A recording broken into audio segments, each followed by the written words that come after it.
galmudug annagoo runtii ku matalayna halkan sidoo uu sheegay taliye qaasim waan la wareegnay biidnillaahi tacaala inta ay reer galmudug sii dhex socdaan insha Allah annaguna inaan u fududeyno socdaalkooda biidnillaahi tacaala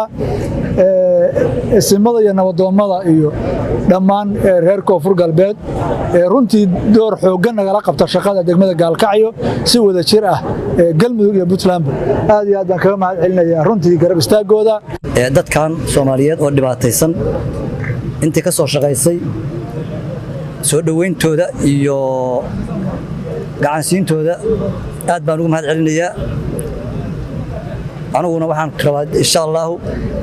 inaan gudbintooda iyo amnigooda inaan wax ka sugo hadii la yiraahdo qaybtayga aadan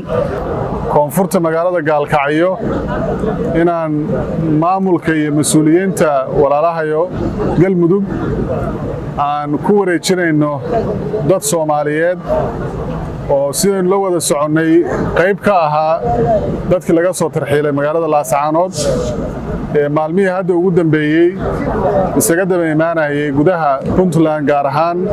waqooyiga magaalada Gaalkacyo iyo degmada Xarfo dadkaas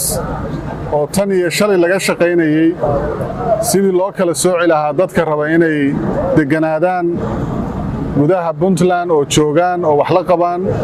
iyo dadka danaynaya inay dib u laabtaan oo ay tagaan deegaanadii asal ahaan iyo gobolladii ay ka soo jeedeen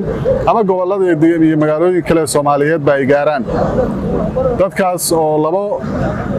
maxaa la yiraahdaa deegaan kala danaynayay qaybna danaynaysay inay Hirshabeelle iyo Muqdisho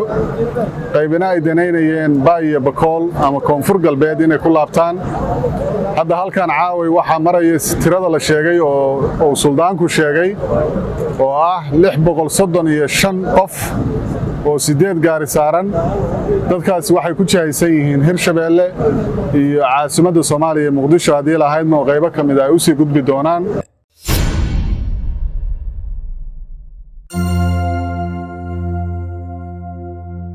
hadal oo ku hadal bishii oo dhan $7 oo kaliya ku darso fariin kasta oo aad dirtaana waa ku bilaash isticmaal shabakadda ugu ballaaran geyga Soomaaliland haddaba si aad ugu shubato adeega kaafiye fadlan garaac